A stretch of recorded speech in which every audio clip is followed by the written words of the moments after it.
حضرت محمد صلی اللہ علیہ وآلہ وسلم جب مکہ میں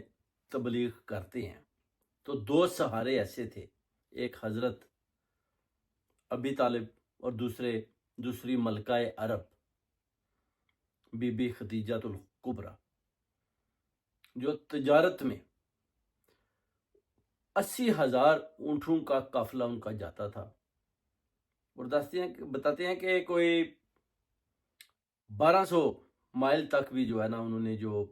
جیسے کہ ابھی موٹر وے ہوتا ہے نا، اس طرح سڑکیں بنائی جاتی تھی، اور ان کے اوپر ایسے ایسے مقامات تھے جدھر ڈاکو اور چور ہوتے تھے، ادھر باقاعدہ پہرا لگا ہوتا تھا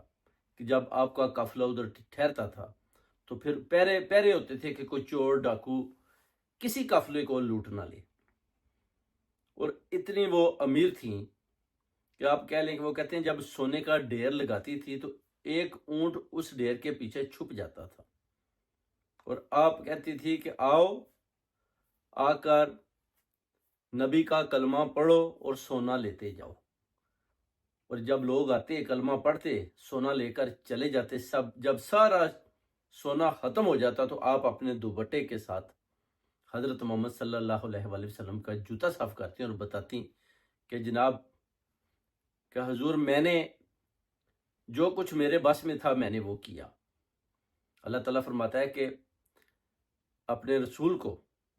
حدیث میں بھی ہے کہ میں نے آپ کو دونوں سہارے دیے، ایک دولت کا اور دوسرا اس گھر کا، اس سردار کا جو سرداروں کا سردار ہے، حضرت ابی طالب۔ اس کے بعد پھر جب حضرت ابو طالب علیل ہوتے ہیں تو بیمار ہوتے ہیں، تو اس کے بعد پھر اوپر سے وحی نازل ہوتی ہے کہ آپ ادھر سے جو ہے نا اپنا طائف کی طرف روانہ ہو جائیں، اور رسول کی بیوی گھر سے باہر نہیں جائے گی۔ اس کے بعد پھر جو ہے نا حضرت خدیجہ الکبریٰ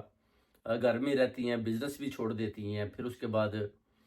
ادھر سے جب آپ طائف کی طرف جاتے ہیں تو ادھر پھر آپ کو پتہ ہے کہ جو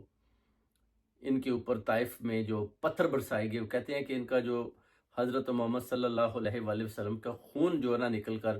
جوتے میں گرتا ہے، اور اس وقت پھر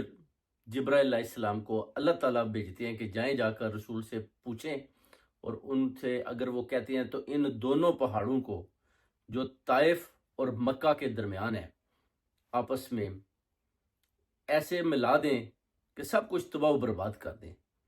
مگر آپ کہتے ہیں کہ نہیں، ایسا نہیں کرنا، ادھر سے ہی توحید نکلے گی۔ اس کے بعد آپ حضرت زید بن حارث کو بھیجتے